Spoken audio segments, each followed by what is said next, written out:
안녕하십니까, 여러분.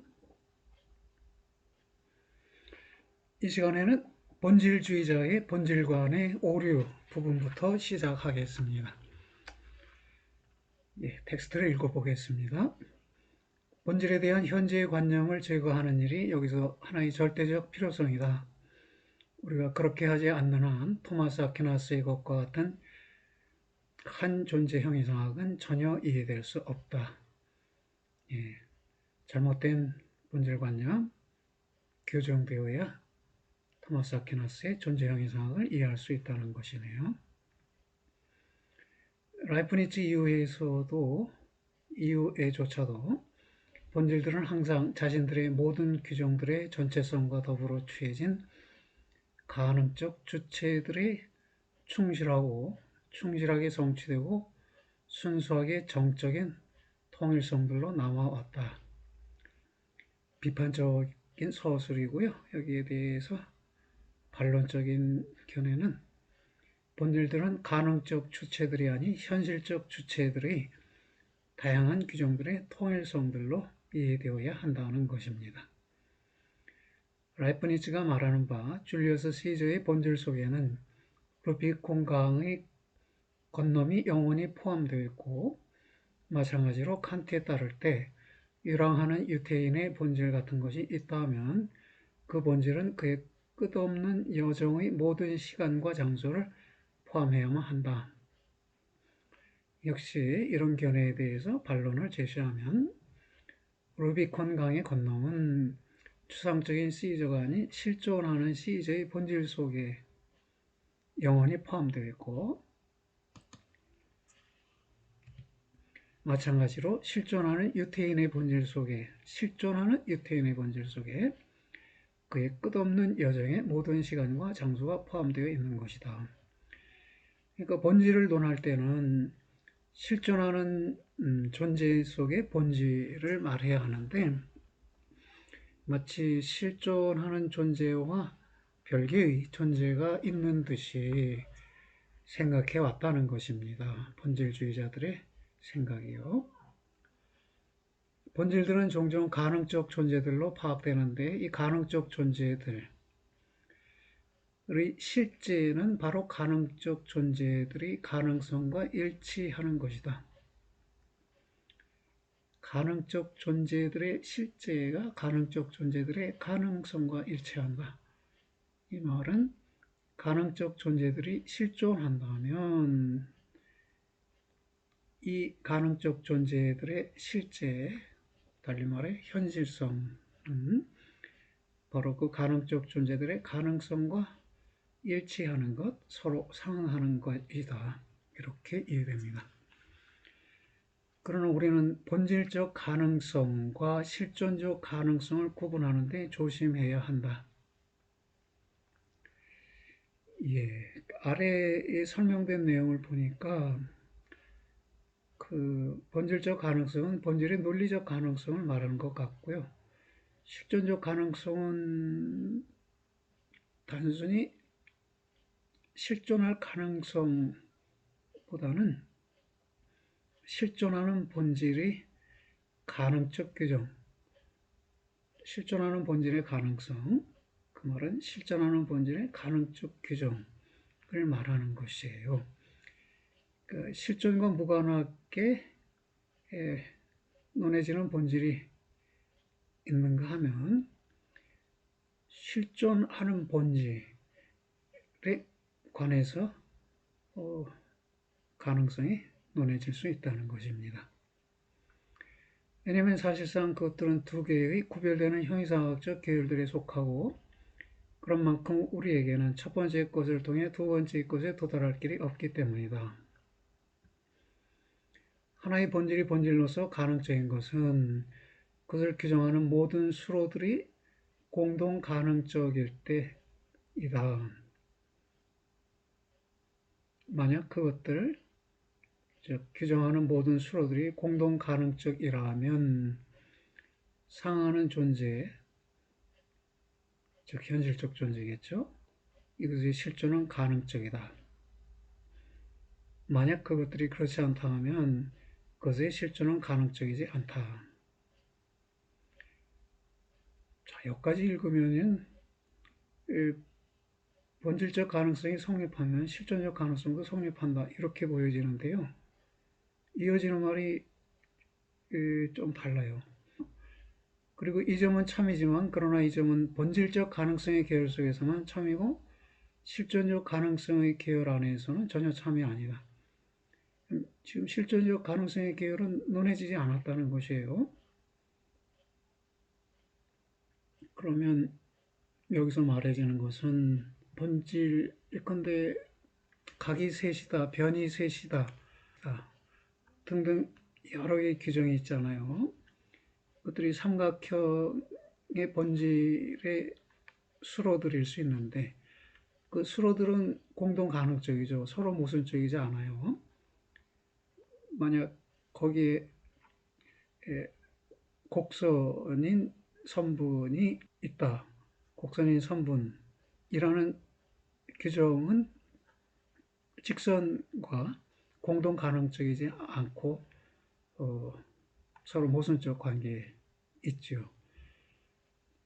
그래서 모순적이지 않고 수로들, 공동 가능적인 수로들이 있다면 그 본질은 논리적으로 가능해지는 것이죠. 근데 이 논리적으로 가능한 본질이 실존적으로 가능하냐, 실존할 수 있느냐? 예, 실존할 수는 있죠. 실존하는 것은 아니고 실존할 수는 있어요. 그렇다면 본질적 가능성과 실존적 가능성 둘 사이에 일정한 연관이 있는 것 같은데 지금 아래에서 설명된 것으로 보면 실존적 가능성이라는 말로 다른 것을 생각해야 할 듯 합니다. 예. 많은 형이상학자들이 오류를 범하는데요. 그 첫 번째 오류는 본질성의 계열 속에서 충실하게 완성된다는 것이 하나의 본질을 현실적 실존으로 1인치라도 더 가깝게 데려오는 것이 아니라는 점을 보지 못하는 것이다. 즉 말하자면 본질적 가능성이 실존적 가능성을 보장하지 않는다는 점을 모른다는 것이고요. 하나의 완전하게 완성된 가능성은 여전히 하나의 순수한 가능성으로 남아있다. 이렇게 정리하면 한 본질의 수로들이 공동 가능적이면 그 본질은 가능적이고 또 그 본질에 상응하는 현실적 존재, 본질과 진료의 연합인 현실적 존재에도 실존할 수 있어요. 그러나 이 점은 본질의 가능성이 그 본질에 상응하는 현실적 존재를 실존하게 한다는 것은 아니다. 두 번째의 오류는 하나의 가능적 존재의 본질은 이 본질이 오직 그것만을 통하여 자신의 본질적 규정을 성취할 수 있는 그런 가능적 실존을 필연적으로 포함한다는 것을 잊어버린다는 것이다. 이것도 좀 새로운 설명인데요. 새로운 설명이자 매우 중요한 설명입니다. 하나의 가능적 존재의 본질은 사실상 이미 현실적 존재에 속해 있는 것이기 때문에 이 본질이 오직 그것만을 통하여 자신의 본질적 규정을 성취할 수 있는 그런 가능적 실존을 필연적으로 포함한다는 것을 잊어버린다는 것이다. 그러니까 현실적 존재 속에서 본질을 취한다면 이 본질은 실존을 필연적으로 포함한다는 것이에요. 왜냐하면 현실적 존재라는 것이 이미 실존하는 본질이기 때문에 본질이 실존을 필연적으로 포함하는데 그 점을 잊어버린다는 것입니다. 반복하자면 본질적 가능성은 실존적 가능성을 위한 충분한 이유는 아니고 이 말도 다소 애매하지요. 본질적 가능성은 실존적 가능성을 위한 충분한 이유는 아니다. 논리적으로 무모선적인 본질이라면 실존할 수 있지 않나요? 그렇다면 실존적 가능성을 갖는다. 실존적 가능성을 충분한 이유다. 이렇게 말할 법한데 여기서 이렇게 말하지 않은 건 실존적 가능성이라는 말을 우리가 상식적으로 이해할 수 있는 의미와는 다른 의미로 쓰고 있기 때문이네요. 그래서 본질적 가능성으로부터 실존적 가능성을 연역할 수 없다는 말도 했는데 또 그 다음에는 본질적 가능성을 갖추면 실존할 수 있다 라고 해서 실존적 가능성이 확보되는 듯 했는데 또 이어서는 앞서의 논의는 실존의 계열, 실존적 가능성의 계열에서 성립하지 않는다. 그렇죠? 다시 볼까요? 이 점은 참이지만 그러나 이 점은 본질적 가능성의 계열 속에서만 참이고 실존적 가능성의 계열 안에서는 전혀 참이 아니다. 여기서 실존은 가능적이다 그러면 이 말이 실존 가능성을 말하는 것 같아서 본질적 가능성이 성립하면 실존적 가능성이 성립한다 라는 것이 상식적 견해인데요. 지금 질성은 그 상식적 견해 이상의 것을 다른 것을 말하려고 하면서 실존적 가능성에다 새로운 의미를 부여하는 것 같아요. 한 존재의 본질은 이 존재가 그것으로 생성될 바에 무엇이기 때문에 만약 이 존재가 실존한다면 이게 가정이자 전제가 되고 있어요. 한 존재가 실존한다면 실존 자체가 이 존재의 본질적 가능성의 계산, 즉 본질의 계산 속에 필연적으로 끼어든다는 것입니다. 이 존재의 본질적 가능성은 이 존재의 본질을 말하는 것이고요. 실존 자체가 본질의 계산 속에 끼어든다. 언제? 존재가 실존한다면. 실존하는 존재에 대해서 말하는 경우에는 실존 자체가 본질의 계산 속에, 본질의 고려 속에 필연적으로 끼어든다는 것입니다. 따라서 줄리어스 시저는 루비콘 강의 건너미 그의 본질 속에 영원히 포함되어 있기 때문에 루비콘 강을 건너는 것이 아니다. 그의 본질이 루비콘 강을 건너는 한 사람의 본질이기 때문에 루비콘 강의 건너에 그의 본질에 영원히 포함된다. 앞문장과 뒷문장의 차이는요. 첫 번째 말이지 이 본질은 추상적 본질을 말하고요. 뒤에서는 그 본질이 한 사람의 본질이에요. 그러니까 실존하는 한 사람의 본질, 즉 실존적 본질이에요. 그래서 실존적 본질이기 때문에 이 실존적 본질 속에 루비콘 강의 건너이 포함되는 것이다. 만약 본질이 추상적 본질이라면 이 본질 속에는 루비콘 강의 건너이 영원히 포함되어 있을 이유가 없다는 것입니다. 물론 가정에서 신의 마음속에서 신적인 이데아 속에서는 즉 줄리어스 시저라는 신적인 이데아 속에서는 루비콘 강의 건너이 영원히 그 신적인 이데아 속에 포함되어 있겠지요. 그러나 우리 유한한 존재들에게 있어서는 그럴 수 없는 것입니다. 정리해보면 신의 지식인 신적인 이데아 속에서 루비콘 강의 건너이 그의 본질, 즉 실존적 본질에 영원히 포함된다. 여기서 영원이라는 말이 등장해서요. 어떻게 영원히 포함될 수 있느냐 의문이 들잖아요. 그럼 이 영원성을 보증해 주는 것이 무엇이냐 하면 신적인 이데아예요.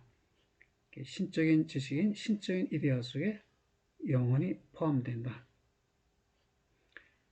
좀 더 아래를 볼까요? 현실적이고 개별적인 본질들은 따라서 정적이지 않은데, 왜냐하면 그것들 자신의 생성이 바로 그것들의 정의에 의해 존재되고 있기 때문이다. 여기서 개별적인 본질들이 정의들에 의해 생성된다고 존재되고 있다고 했는데, 이 데피니션의 의미가 명시적으로 드러나 있지는 않습니다. 추정해 본다면 본질이 에센스고요. 이 에센스는 에세라는 동사의 분사거든요. 그러니까 being은 to be의 분사이죠. 그래서 being 또는 becoming 이게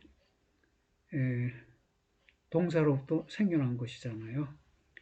그렇다면 이 being은 계속해서 있음, 이건 자기의 존재의 완성애로 다가옴이라는 의미가 있다고 전 시간에 말씀드렸는데, 그렇다면 바로 이것들이 본질의 의미라면, 즉 계속해서 있음과 자기의 완성애로 다가옴이 본질의 의미라면, 본질의 정의 속에 이미 생성이 존재되고 있다, 이렇게 말할 수도 있겠습니다.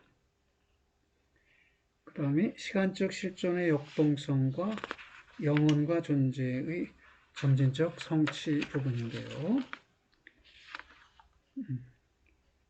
만약 그런 한 가능적 본질이 현실적으로 실존을 수용하면 그것은 그 자신의 실존함의 현실의 덕으로 한 존재이고, 그래서 유한한 존재의 계열 속에서조차도 실존의 우위성은 여전히 성립한다.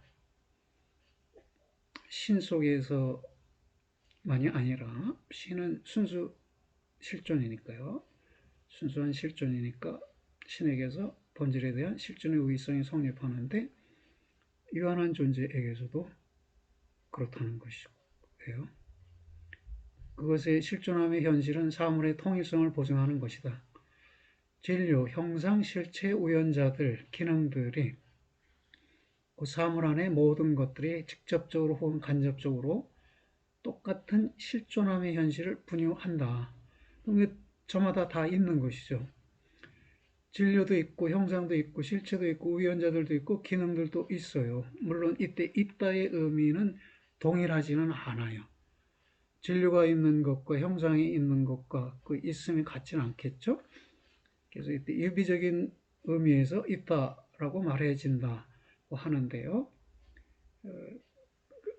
기본적인 의미에서 신이 있는 것이고, 신이 있는 것에 유비적으로 다른 것들이 있다고 말해지는 것이네요. 그리고 이 점은 왜 사물이 존재이자 하나인지 이유이다. 실존은 요소들을 분리시켜 유지하는 것이 아니고, 그것은 요소들을 동일한 존재의 구성적 요소들로 혼합하는 것이다. 같은 이유로 해서 시간적 실존은 영혼의 끊임없는 해체도 아니고 존재로부터 영구적인 분리도 아니다. 오히려 생성을 통한 그것들, 영혼과 존재의 점진적인 성취이다. 그래서 있다를 통한 생성은 충실히 규정된 존재애로의 길이며, 이와 마찬가지로 시간은 영원애로의 길이다, 또는 영원성애로의 길이다, 이렇게 말할 수 있겠습니다. 이러한 결론에 충실한 의미는, 만약 우리가 실존적 존재의 세 번째 특징, 곧 그것의 고유한 역동성을 고려한다면 아마도 더 분명하게 나타나게 될 것이다. 이 실존적 존재의 첫 번째 특징은 우연성이었어요. 우연히 실존한다는 것이고, 두 번째는 파멸 불가능성이었어요.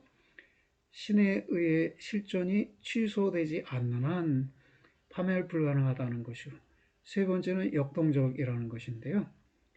즉 추상적 본질이 정적인 반면에 실존은 역동적이기 때문에 그런 한 존재의 형이상학이 하나의 역동적인 형이상학일 필요가 있다는 것은 틀림없다. 즉 토마스의 형이상학은 실존이 역동적이기 때문에 역동적 형이상학이 된다는 것입니다. 존재의 바로 그 본성은 있고 그래서 작용한다는 것이 아니라 있다는 것은 작용한다는 것이다 라는 것이네요. 존재의 본성에 대해 말한다면 있고 그래서 작용한다가 아니라 있다는 것이 곧 작용한다는 것이 참이라는 게 존재의 본성이네요. 그래서 있다 행하는 바로 그 최초의 일은 그 자신의 본질을 있게끔 하는 것, 곧 한 존재이게끔 하는 것이고요. 일은 단번에 완전하게 또 확실하게 행해지는데 왜냐하면 있다와 있지 않다 사이에는 어떠한 매개적 입장도 없기 때문입니다. 그러나 있다가 행하는 그 다음의 일은 그 자신의 개별적 본질을 그것의 완성회로 다소 더 가깝게 데려오기 시작하는 것이고요. 있다는 그 일을 하기를 단번에 시작하지만 그러나 그 작업은 시간이 걸리게 될 것이고 예컨대 사람들은 신체적 존재들의 경우에 있어서 사람들 같은 신체적 존재들의 경우에 있어서 그 작업은 하나의 느린 과정이 되지 않을 수 없다. 우리들 각자에 있어서 각자의 시간적인 개별성을 성취하는 일은 한평생에 걸린다. 개별화의 원리는 진료이고요. 개별성의 원리는 본질의 형상이에요. 그 형상의 점진적인 자기 성취를 통해서 각자가 자기의 개별성을 확보해 가는 것입니다. 근데 그 과정에 한평생이 걸릴 수도 있다는 것입니다. 간단히 말해 본질들의 현실적 완성이 본질들의 실존들의 최종적인 원인 또는 이유,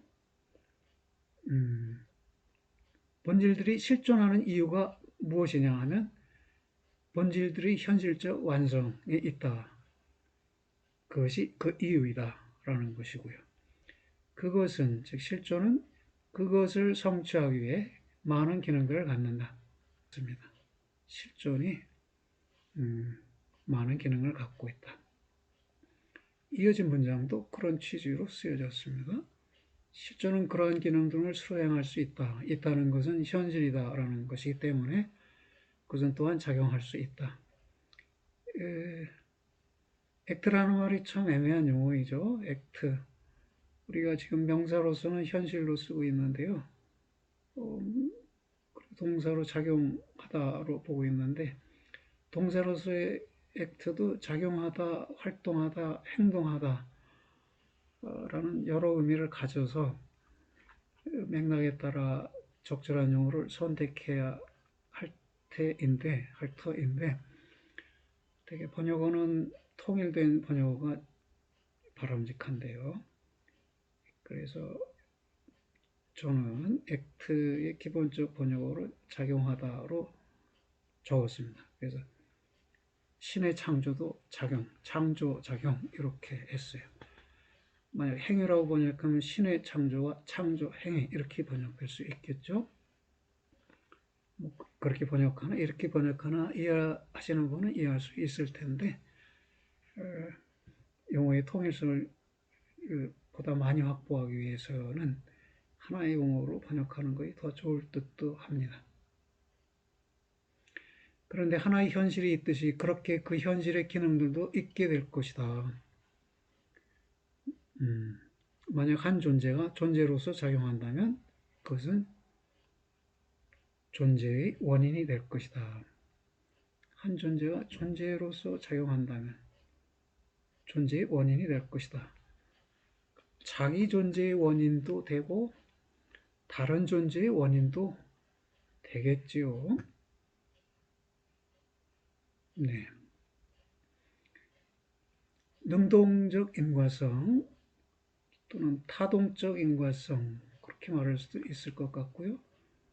이 운동인이라고 통상 말해진 거예요. 아리스토텔레스에서 운동인이라고 말해진 것이 여기 토마스에 와서 능동인으로 표현되고 있는 것인데요. 능동적 인과성의 어떠한 관계 속에서나 원인의 있음 중에 어떤 것이 어떻게 그 결과에 나누어 주어진다. 어떻게든 그 결과에 나누어진다. 원인의 있음 중에 어떤 것, 원인으로서의 실체가 지닌 있음 중에 어떤 것이 그 결과에 나눠진다 하는 것입니다. 어미 개가 강아지를 낳으면 그 어미 개가 원인이고 강아지가 결과인데요. 그 어미 개의 있음, 어미 개의 실존 중에 어떤 것이 어떻게든 그 결과에 강아지에게 나누어 주어진다는 것입니다. 그런 한 관계는 그렇다면 실존적인 관계이고 실존이 나누어지니까 실존적 관계네요. 그것을 어떤 분석적 관계로 환원하려는 모든 시도들이 성공적이지 못했다는 것은 놀라운 일이 아니다. 그러네요. 있다는 실존은 자신의 결과들이 끊임없이 흘러나오게 되는 원천이고, 그래서 만약 결과들과 그 원인들 사이의 관계가 추상적 본질들의 속에서는 가지적이지 않다면 그 관계는 그 속에서 있다는 것이 작용한다는 것인 그런 세계 속에서는, 즉 현실적 세계 속에서는 가지적인데, 왜냐하면 존재들 자체가 현실적이기 때문이다. 우리는 이 세계 속에서 현실적 세계, 실존적 세계 속에서 한 존재의 실존이 다른 존재를 실존하게 하면서 다른 존재에게 자신의 실존을 나눠준다는 것을 알아차리는 것이죠. 이해하고 있는 것이죠. 그 다음은 아리스토텔레스와 토마스의 역동이론이라는 것입니다. 존재의 이러한 고유한 역동성은 본질들에 대한 아리스토텔레스적 개념화의 근본적 변형을 수반한다. 컨셉은 개념이고요. 컨셉션은 개념화인데요.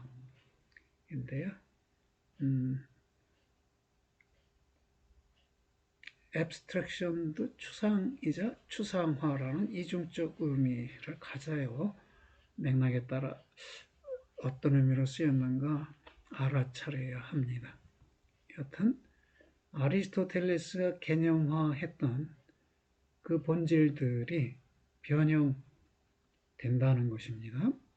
물론 아리스토텔레스의 형이상이 이미 하나의 철저한 역동 이론이었지만, 그러나 그것은 형상에 관한 하나의 역동 이론이었어요. 아리스토텔레스적 존재들은 자기 실현하는 형상적 유형들이었고, 이것들이 개별적 변형들에 대한 유일한 원인은 다양한 진료들이 형상들을 완전하게 받아들임에 있어서의 우연적인 실패들에 달려 있었어요. 그러니까 아리스토텔레스적 존재들은 자기를 실현해가는 형상이었어요. 자기 실현적 형상인데, 이 자기 실현이 완성되지 못하는 것은 그 진료들이 방해하기 때문이죠. 이 실현, 어느 정도 자기 실현을 이룩한 형상을 현실태라고 하고, 완전히 자기 실현을 이룩한 형상을 완전태라고 해서 구분이 되는데, 그럼 왜 완전태가 되지 않고 현실태에 그치느냐 하면 진료들의 방해 때문에, 즉 진료들의 형상들을 완전히 받아들이지 못했기 때문에 그렇습니다. 그럼에도 형상들이 자기를 실현해 가는 것이 곧 존재의 모습이니까 거기에도 하나의 역동이론이 있는 것이죠. 아리스토텔레스주의가 하나의 역동이론이었기 때문에 토마스 아퀴나스는 그것을 그 자신의 존재의 형이상 속에 포함시킬 수 있는 자신의 방식을 보았지만, 그러나 그것은 형상에 관한 하나의 역동이론이었기 때문에 그는 그것을 있다에 관한, 실존에 관한 역동이론이 되도록 심화시켜야만 했다. 그러니까 그것을 행했을 때 실제에 대한 전체적인 철학적 전망은 단번에 상회하게 되었다. 모든 각각의 개별자는 심지어 신체적 존재들 가운데서의 개별자도 이제부터 그 자신의 있다를, 곧 그 자신의 고유한 자신의 있다를 향유할 수 있었다. 그리고 이 점은 왜 그런 한 교설 속에서 있다가 일의적이지 않고 하나의 뜻만을 갖지 않고 그 자신의 본래적인 권리로 유비적인지의 이유이다. 비유적인 의미를 가지면서 있다라고 말해진다는 것이네요. 물론 신체적 개별자들은 여전히 진료에 개별화된 채로 남아있지만, 그러나 만약 개별자들이 자신들의 개별화를 진료에 힘입고 있다면 그들은 자신들의 개별성을 형상을 현실화하는 자신들의 있다에 비추고 있다. 여기도 의미가 다중적이네요. 진료는 개별화의 원리이고요. 형상은 개별성의 원리예요. 근데 형상을 현실화해 주는 것은 실존이에요. 그렇다면 개별성은 형상이 실존을 수용함에 의해서 성취하게 되는 것이네요. 그래서 그것을 자신들의 개별성을 자신들의 있다에 비추고 있다. 이 표현이 그 실존이 개별성의 원리다 이렇게 이해될 것 같아서 그게 아니라 형상이 개별성의 원리인데 이 형상을 그런 개별성의 원리이게 해주는 것은 실존이다 라는 점을 언급했습니다. 개별자들이 여전히 자신들의 형상에 의해 규정된다는 것도 참이지만, 그러나 그것들은 더 이상 단지 진료의 자연적인 불순종에 의해서만 방해받는 그런 형상들의 자동적인 자기 실현들이 아니다. 그것들, 즉 개별자들은 자기를 자기로 만듦 속에서의 개별성들이고, 각각의 개별성은 그 자신의 있다에 의해 능동적으로 형성되고 있다. 그리고 이 점은 물론 사람의 경우에 있어서 현저하게 참인데, 사람의 영혼은 스스로 하나의 지적인 실체인 것이다. 사람의 영혼은 하나의 지적인 실체로서 역시 하나의 형상이고, 그 형상은 하나의 자기성취적 목표인 대신에 그 자신의 있다에 의해 성취되는 하나의 목표가 되는데, 그 자신의 있다는 점진적으로 형상을 하나의 현실적 존재로 만드는 것이다. 있다에 의해 성취되는 하나의 목표다. 형상이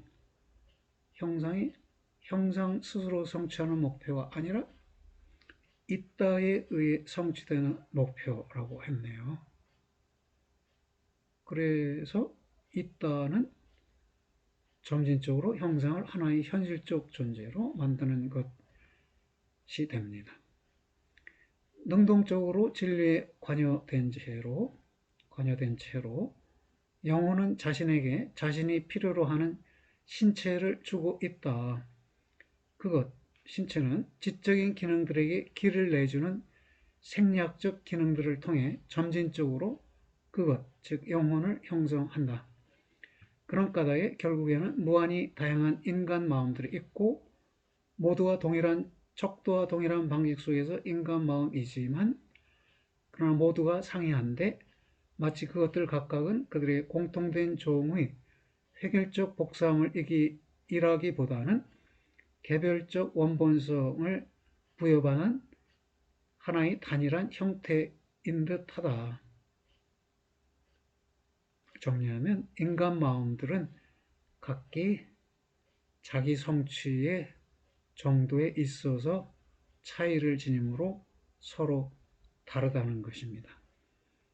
동일한 척도와 동일한 방식 속에서 모두 인간 마음임에도 불구하고 각각이 하나의 단일한 형태의 A 싱귤러 모노 타입에 해당하고, 이렇게 해당할 수 있는 건 자기의 성취의 정도가 서로 다르기 때문이겠죠.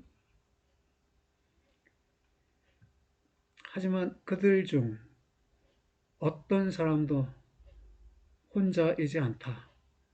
예, 뭐 철학자들도 있고 과학자들도 있고 예술가들, 장인들도 있지만 있다는 것이 하나의 고독이다라는 것은 아니다.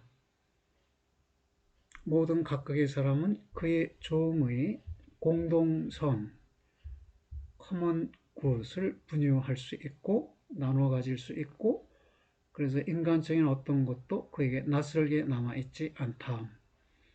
아니, 있는 어떤 것도 그에게 낯설지 않다. 존재라는 보편적인 형제의 한 구성원인 각각의 사람은 유니버설 브러더후드라고 했어요. 여기 구성원이네요. 각각의 사람이 자기 자신 속에서 존재가 하나의 목적을 지향하고 있다는 것을 경험할 수 있고, 그래서 그는 다른 모든 것들이 어떤 목적을 향해 작용하고 있음을 볼 수 있는데, 그 목적은 사실상 어디에서나 같은 것, 곧 있다라는 것이다.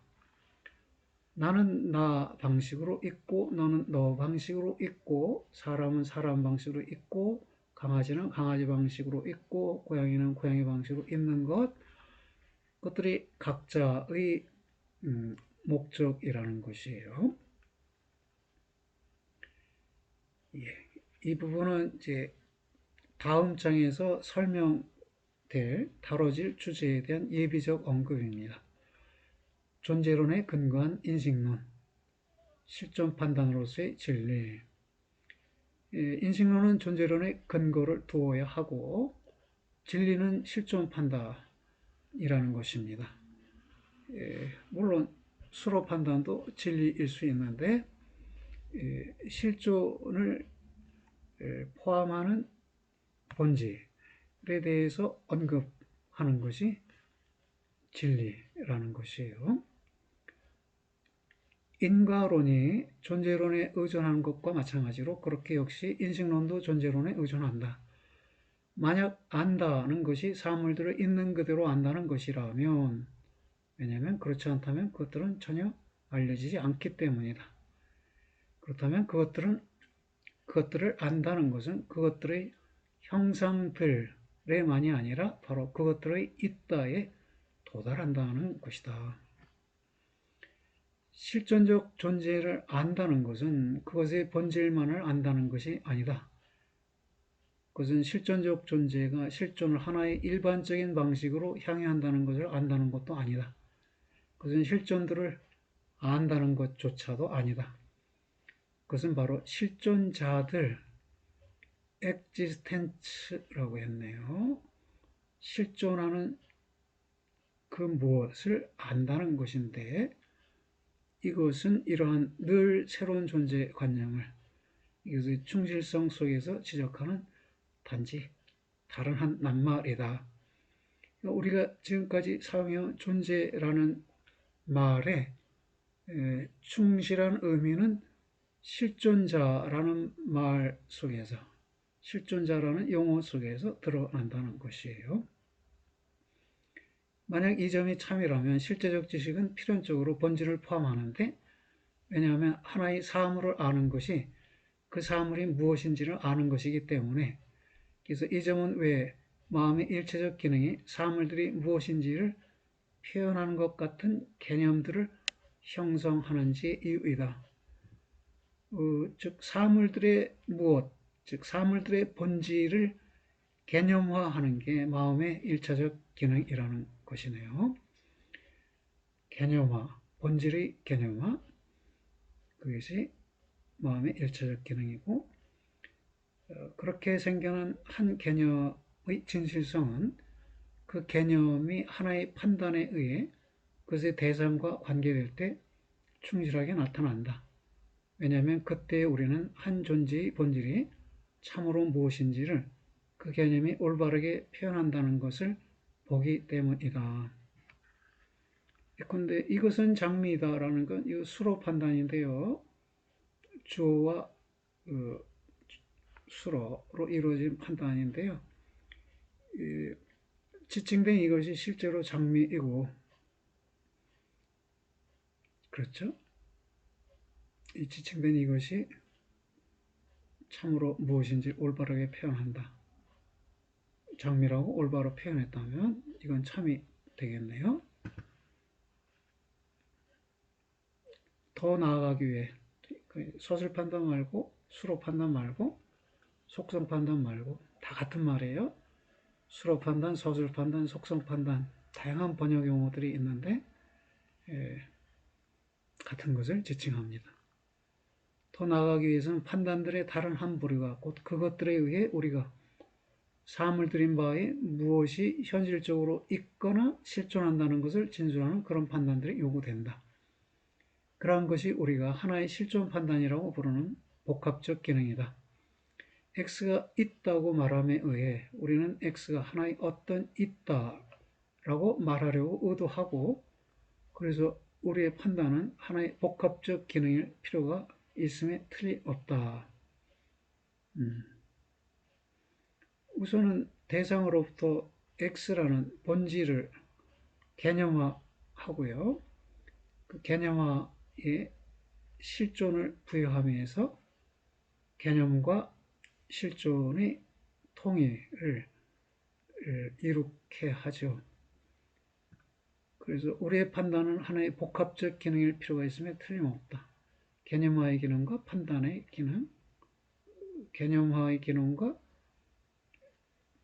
개념을 실존과 통일시키는 기능 두 가지가 있고요. 왜냐하면 그런 경우들에 있어서는 실제 자체가 복합적이기 때문이다.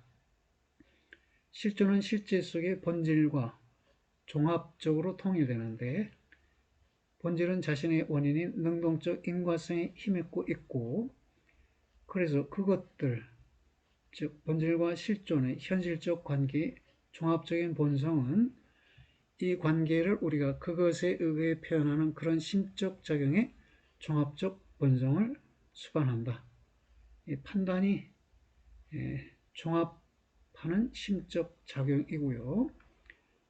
그런데 이런 종합이 가능한 것은 이미 실제 속에서 본질과 실존이 복합되어 있기 때문이네요. 간단히 말해 우리의 실존적 판단은 추상적인 지적 지식의 자료들, 본질에 관련된 것들이겠죠. 그리고 감각적 직관의 자료들, 이것은 실존에 관한 것이고요. 이것이 충실하게 일치할 때 참이다. 그것들이 일치할 때 예컨대 그 사람이 있다라는 실존 판단의 경우에 우리의 인식 대상이 사람이고요. 그러면 사람이 본질이 되겠죠.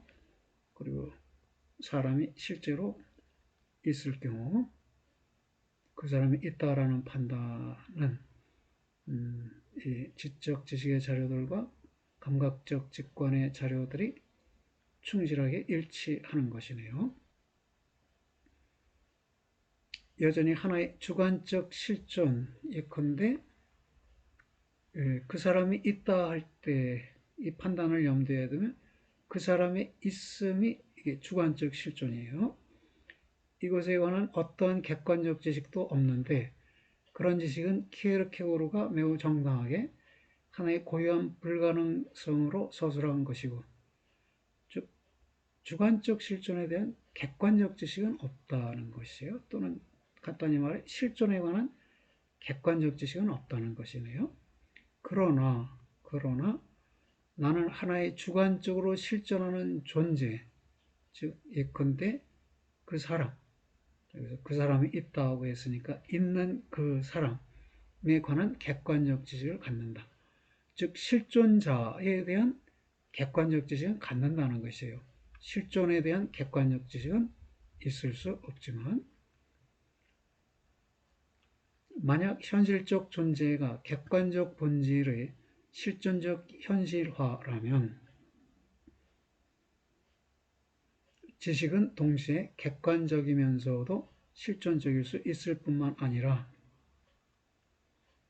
반드시 그러해야만 한다. 현실적 존재라는 것은 객관적 본질이 실존적으로 현실화된 것이다. 이 말이네요. 그렇다면 이 현실적 존재에 관한 지식은 객관적이다. 객관적 본질을 다루니까 객관적이고 실존적이다. 실존적 현실화에 대한 판단을 통해 얻은 지식이니까 실존적이다 라는 것이고 반드시 그러해야만 한다는 것입니다.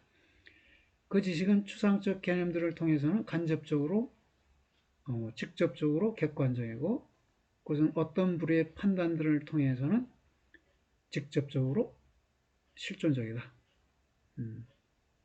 개념들을 통해서는 객관적이고 실존 판단들을 통해서는 실존적이라는 것입니다. 지식들이. 진리가 그 속에 놓여있는 그런 일치, 전통적으로 중세적인 진리에 대한 정의가 지성과 사물의 일치였지요. 이 일치는 지성이 있는 그대로의 사물을 받아들이는 자신의 기능을 통해 사물의 실존애로 일종의 동화를 행함에 의해 성취되기 때문이다. 실존적 판단은 그러한 동화를 표현한다. 그렇군요. 실제만이 아니라 이것에 관한 우리의 지식도 역시 실존에 의한 하나의 본질적 객관성의 주관적 현실화를 수반한다. 실존에 의한 하나의 본질적 객관성의 주관적 현실화를 수반한다. 우리의 지식도 그렇죠. 실존 판단을 내리니까 실존에 의거하고요. 본질적 객관성, 본질에 대해서 있다 없다를 말하니까 이 본질에 대해서도 언급하는 것인데 그 판단이 나의 마음속에서 이루어지니까 이 판단은 본질의 주관적 현실화다. 이렇게 말할 수 있겠네요. 존재로서의 존재는 바로 그것들, 객관성과 현실화의 통일이다. 만약 실제에 대한 그러한 지식이 가능하지 않다면 어떠한 지식도 있는 그대로의 실제를 결코 파악하지는 못하게 될 것이다. 그런데 지식은 하나의 개념과 하나의 판단의 생생하고 유기적인 통일이고, 그렇죠? 여기서 개념은 본질이 마음에 나타나 있는 것, 마음속에 있는 본질이 개념이에요. 본질의 개념화의 결과가 개념이다. 이렇게 말할 수도 있고요. 그것과 판단의 생생하고 유기적인 통일이고 또 그런 통일이어야만 한다. 그러나 실제에 대한 그러한 지식이 가능한가? 소설 판단도 실존 방식에 대한 판단이에요. 실존 판단은 그 대상의 단적인 실존에 대한 판단이고요. 실존 방식에 대한 판단과 실존에 대한 판단 이렇게 구분해서 수로 판단은 실존 방식에 대한 판단이고 실존 판단은 실존에 대한 판단이다. 그렇게 구분이 되어집니다. 이 논의는 다음 시간에 다음 장에서 다뤄집니다. 이 시간에도 여러분 수고들 하셨습니다. 다음 시간에 뵙겠습니다.